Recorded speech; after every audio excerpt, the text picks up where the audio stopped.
Hi friends, welcome to digital academy.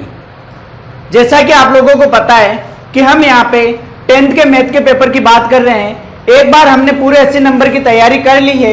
कुछ method पिछले video में रह गए थे क्योंकि सारे मेथड एक साथ में बताने पॉसिबल नहीं है, तो इसलिए उन मेथड्स के लिए हमने कहा था कि अगले वीडियो में बात करेंगे और हम उसी की दूसरी सीरीज लेके चल रहे हैं। और दूसरी सीरीज के पर्सन नंबर 10 तक हमने पिछले वीडियो में कंप्लीट कर लिए थे और आज हम बात करते हैं पर्सन नंबर 11 की। पर्सन नंबर 11 जैसा कि आपको पता है कहां से आता है, प्रश्नावली नंबर 1 से। और इसमें किस प्रकार के आते हैं घनफल किस प्रकार के होते हैं, तो हमने आपको यह बता दिए थे कि घनफल का जो भी दो विधियां आधार और उपाधार, उनके फॉर्मूले लिखे हैं और उन फॉर्मूलों में केवल और केवल वैल्यूज पुट करनी है आपको। और दशमलव विधि की बात कर ली थी। आज हम एक घनफल का देख लेते हैं, जैसे कि 205 का घनफल ज्ञात करना है। इसमें आधार कितना है 100, उपाधार 200, उपाधार अंक कितना है 2 और विचलन कितना है +5। अब देखो ये उपाधार विधि से होगा तो इसमें क्या है मेथड कि यहां पे लिख रहा हूं मैं, उपाधार अंक का स्क्वायर इंटू संख्या प्लस 2 गुणा विचलन ऑब्लिक उपाधार अंक इंटू 3 गुणा विचलन का स्क्वायर ऑब्लिक और विचलन का क्यूब। ये उपाधार संक्रिया है। यदि आधार संक्रिया हो तो केवल उपाधार अंक को हटा देना, बाकी सेम रहेगी। अब इसमें देखो इसका क्या होगा, उपाधार अंक कितना है 2, तो 2 का स्क्वायर, संख्या कितनी है 205 प्लस 2 गुणा विचलन कितना है प्लस के 5 ऑब्लिक उपाधार अंक 2 गुणा 3 गुणा विचलन कितना है 5 का स्क्वायर ऑब्लिक विचलन का क्यूब, तो विचलन कितना है 5 का क्यूब। ठीक है, चिन्हों के सहित बात करनी है अपने को, जो प्लस है तो प्लस, माइनस है तो माइनस। अब देखो 2 का स्क्वायर कितना होता है 4, 205 प्लस 10 ऑब्लिक 6 गुणा 5 का स्क्वायर कितना होता है 25 और 5 का क्यूब 125। अब बात करते हैं आगे की, तो 4 गुणा 205 और 10 कितने होते हैं 215 ऑब्लिक 6 को 25 से गुणा किया कितने आते हैं 150 ऑब्लिक 125। अब इन्हें सोल्व करो तो कितने आते हैं 860, 150 और 125। अब लेने कितने हैं, आधार कितना है 100, यानी 2 अंक लेने अपने को। कितने अंक लेने 2 अंक, तो यहां से अपन कितने लिखेंगे 25। ये एक क्या करेगा इस साइड जाएगा, 150 और 151, तो ये 51, एक किस साइड गया इस साइड, 61 लिखे, 8 इस साइड, कोई आगे संख्या नहीं है तो 8 के 8, जो भी अपनी संख्या आ रही है यही अपना क्या होगा इसका क्यूब। कितनी संख्या आ रही है 86,15,125। ठीक है, यही क्या है अपना आंसर। ठीक है, अब आगे की बात करते हैं कि दूसरा क्या है जो भाग विधि से है। तो भाग अपन 2 मेथड करते हैं आज भाग के, प्रावर्त्य और निखिलम, जो कि अपना क्या है पर्सन नंबर 11 में ही है। पर्सन नंबर 11 में जैसे कि 125 में भाग देना है 88 से, किस विधि से देना है मैं निखिलम से देके बता रहा हूं एक बार, निखिलम। अब निखिलम विधि से किस प्रकार से देना है कि पहले कोई भी भाग देना हो तो क्या करना है अपने को 3 पार्टीशन करने हैं। कर लिए। संख्या कितनी है 88, संख्या कितनी है 88। अब देखो आधार कितना आ रहा है 100, तो इसमें से 2 अंक क्या लिखेंगे, लास्ट वाले जो तृतीय खंड है उसमें से, जो बाकी अंक बचे हैं उनको मध्य खंड में लिख दिया। अब देखो आधार 100, उपाधार भी 100, विचलन कितना आ रहा है -12। इनका चिन्ह चेंज करके क्या लिखेंगे 1 और 2, ठीक है 1 और 2। जो भी यहां पे पहली संख्या आ रही है उसे एज इट इज लिखो नीचे 1 के। अब इस 1 को इनसे गुणा करो, 1 को 1 से गुणा किया 1, 1 को 2 से गुणा किया तो 2, 0 और 1 को जोड़ो कितने आ रहे हैं 1। अब इस 1 को इससे गुणा करो, 1 को 1 से किया तो 1 और 1 को 2 से किया तो 2। लास्ट अंक तक आ गए, 5 और 2 7, 2 2 4 और 1 5। जो तृतीय खंड के नीचे आता है वो क्या होता है शेषफल, और जो मध्य खंड में आता है वो क्या है भागफल। यानी इसमें आप संकेत लिखोगे तो कैसे लिखोगे, संकेत में मध्य खंड के 1 को नीचे लिखने पर, नीचे लिखा या, ठीक है। फिर सेकंड नंबर पे क्या आएगा, भागफल में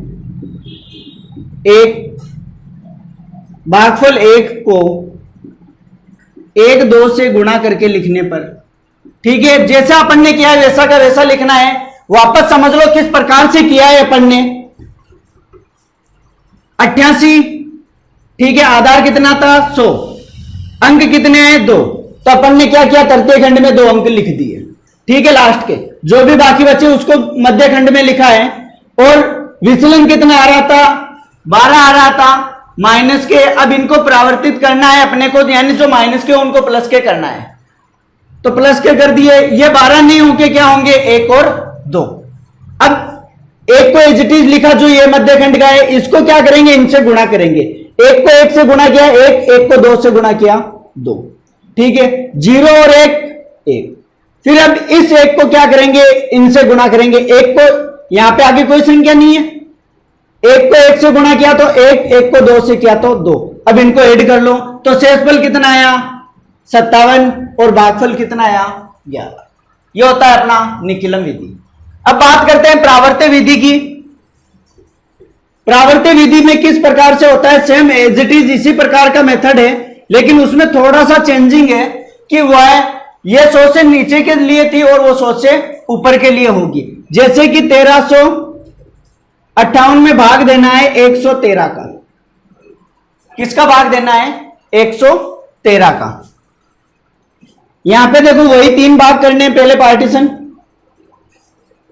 कर लिए, संख्या लिखी 113,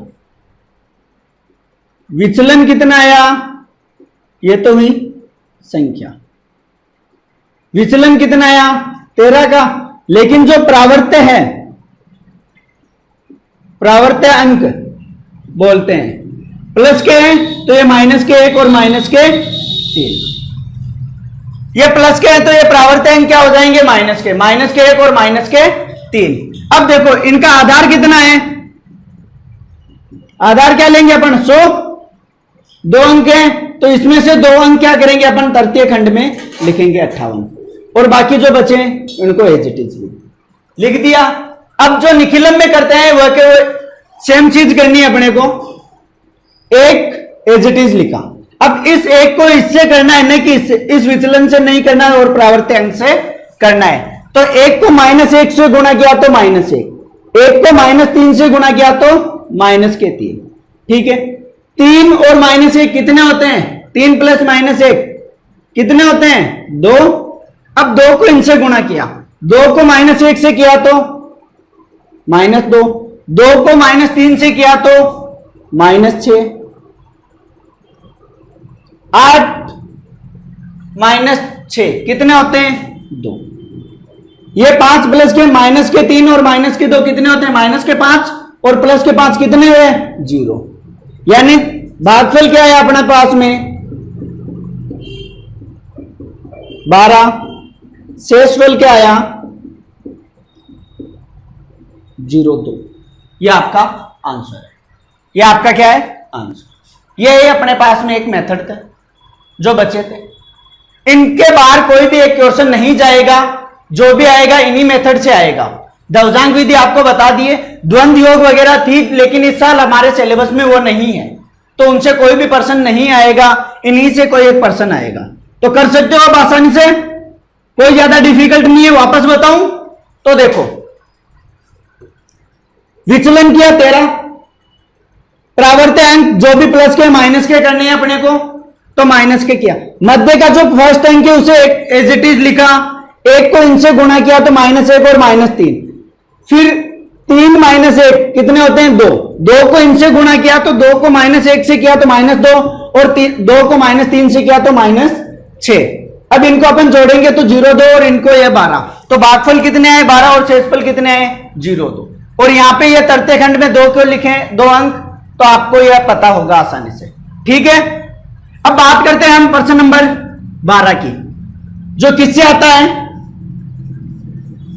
किससे आता है प्रश्नावली नंबर 2 से। किससे आता है प्रश्नावली नंबर 2 से। और प्रश्नावली नंबर 2 से किस प्रकार का आएगा, एलसीएम और एचसीएफ से रिलेटेड पिछले वीडियो में अपन ने देख लिए थे, लेकिन एक जो मोस्ट पॉपुलर है कि कोई भी संख्या दे रखी हो, जैसे √2, √3, √5, इनको क्या करना हो अपरिमेय प्रूव करना हो। क्या करना हो अपरिमेय सिद्ध करनी हो। ठीक है, यही इसी प्रकार से आ सकता है। तो मैं किसी भी एक को ले लूं और उसी के मेथड से अपने पास में हो जाएंगे। तो किसको लूं, इसे ले लूं या इसे लूं, ये लो साहब माइनस के √3 ले लिया, सॉरी √3 ले लिए। अब अपने को सिद्ध करने हैं कि यह एक अपरिमेय संख्या है। क्या है अपरिमेय संख्या है। तो मैं डायरेक्ट सोल्व पे आता हूं, सॉल्यूशन पे। जब भी आपको अपरिमेय करना है तो पहले माना √3 एक परिमेय संख्या है। क्या है परिमेय संख्या है। और जब ये परिमेय संख्या है तो अपन √3 को क्या लिख सकते हैं P/Q, and Q is not equal to 0। ये लिख सकते हैं, कोई भी परिमेय संख्या उन्हें P/Q के रूप में लिख सकते हैं। अब बात करते हैं आगे की। तो देखो P और Q क्या है, P एंड Q, P व Q सहअभाज्य संख्या है। सहअभाज्य संख्या, सहअभाज्य संख्या का मतलब क्या है, संख्या है। देखो अर्थात P व Q में कोई भी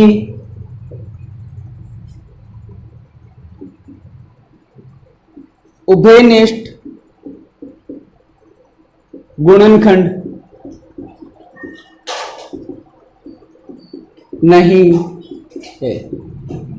यानी कोई भी ऐसी संख्या नहीं है जिनका दोनों में भाग जाता हो, ऐसी कोई भी संख्या नहीं है अपने पास में।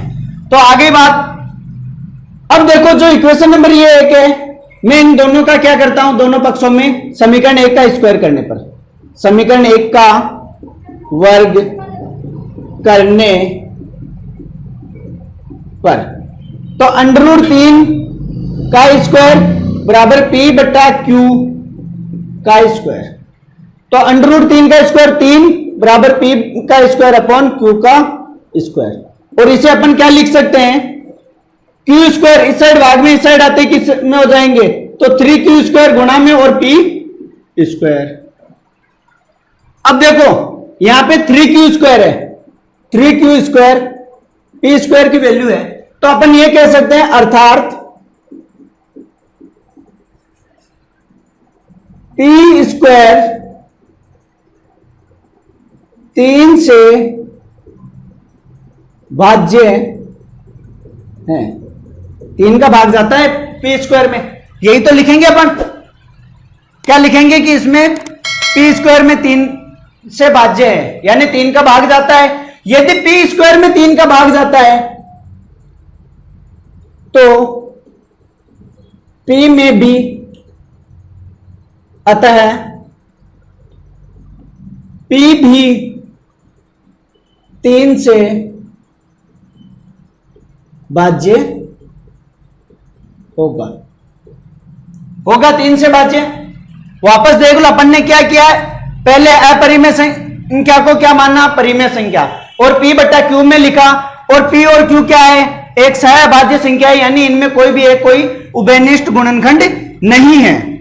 फिर जो समीकरण 1 आया उसका स्क्वायर किया अपन ने, और 3q square equal to P square आया, तो अपन ने क्या 3q स्क्वायर बराबर पी स्क्वायर, यानी ये पी स्क्वायर है इस 3 से भाज्य होगा।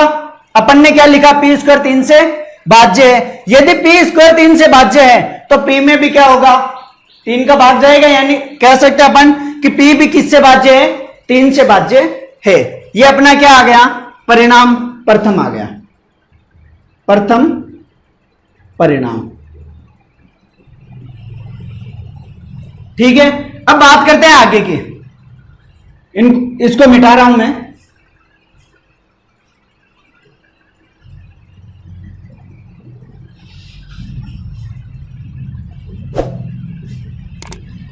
अब देखो P 3 से भाज्य है, तो अपन क्या इसे ऐसे लिख सकते हैं, P बराबर 3R, R जो भी आपकी इच्छा हो वो ले लो, ABC ले लेना चाहे PQR की जगह, कोई दिक्कत नहीं। P 3 से भाज्य है तो अपन ये लिख सकते हैं P बराबर 3R, आसानी से लिख सकते हैं। अब ये वैल्यू क्या करेंगे, इस वाली इक्वेशन में रखेंगे, जो अपनी इक्वेशन नंबर 2 थी इसमें रखेंगे। इक्वेशन नंबर P का मान समीकरण 2 में रखने पर क्या होगा, इस साइड तो क्या है 3q स्क्वायर बराबर P स्क्वायर की जगह क्या लिखेंगे, 3R का स्क्वायर, तो 3q स्क्वायर बराबर 9R स्क्वायर, 9R स्क्वायर।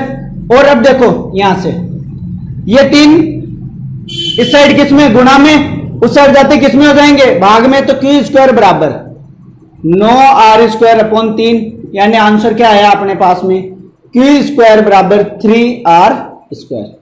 ये है अपने पास में q स्क्वायर बराबर 3R स्क्वायर। किस प्रकार से आया, इस 3 को क्या किया अपन ने, पक्षांतरण किया, इस साइड में गुणा में था, उस साइड जाते किस में हो गया, भाग में, और 9 में 3 का भाग गया, कितनी बार गया, 3 बार। ठीक है, अब बात क्या करते हैं, q स्क्वायर 3 से भाज्य है, q स्क्वायर किससे भाज्य है, 3 से भाज्य है। किससे भाज्य है, 3 से। तो जो अपना द्वितीय परिणाम है या दूसरा परिणाम है, दूसरा परिणाम क्या आएगा, अतः q स्क्वायर 3 से भाज्य है तो q भी क्या होगा, अतः q भी 3 से भाज्य है। आई बात समझ में, इतना किया। अब देखो अपन ने शुरू में क्या कहा था कि ये सहअभाज्य है, यानी इनमें कोई भी एक उभयनिष्ठ गुणनखंड नहीं है, जबकि P और Q दोनों किससे भाज्य हैं, 3 से। किससे भाज्य हैं, 3 से।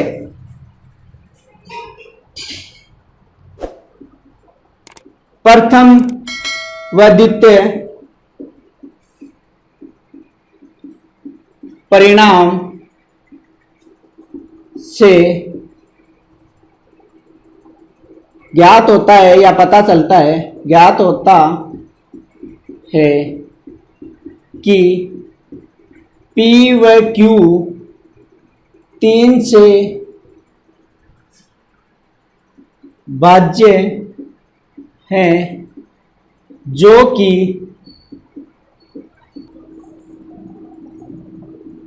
प्रारंभ में ज्ञात तथ्य का विरोधाभासी है कि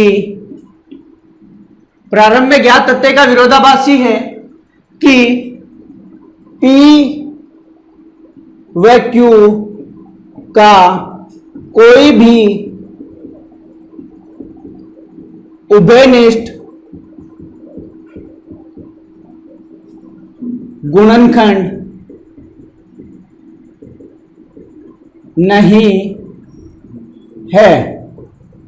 ठीक है, ये चीज अपन ने प्रारंभ में मानी थी कि इनका कोई भी एक गुणनखंड नहीं है, इसका विरोधाभासी हो गया। अतः √3 एक परिमेय संख्या है। ये क्या हो जाएगी? गलत है। ये क्या है? गलत है। या फिर आप डायरेक्ट लिख सकते हो अतः √3 एक परिमेय संख्या नहीं है। ठीक है, नहीं है, ऐसे भी लिख सकते हो। तो क्या होगा? अतः √3 एक अपरिमेय, परिमेय नहीं है तो कौन सी है? अपरिमेय संख्या है। ठीक है, इस प्रकार से आप लोगों को यह सिद्ध करना है। यदि आ जाए तो आपको इस प्रकार से सिद्ध करना है। और यह आपके लिए कितना हेल्पफुल होता है आप लोग ये हमें कमेंट बॉक्स में जरूर बताइए। हमारे साथ जुड़े रहने के लिए आप हमें टेलीग्राम ग्रुप पे भी फॉलो कर सकते हैं, व्हाट्सएप ग्रुप से भी जुड़ सकते हैं और यूट्यूब से जुड़े रहने के लिए हमारे चैनल को सब्सक्राइब कीजिए। और वीडियो कैसा लगा, अच्छा लगा तो लाइक कीजिए।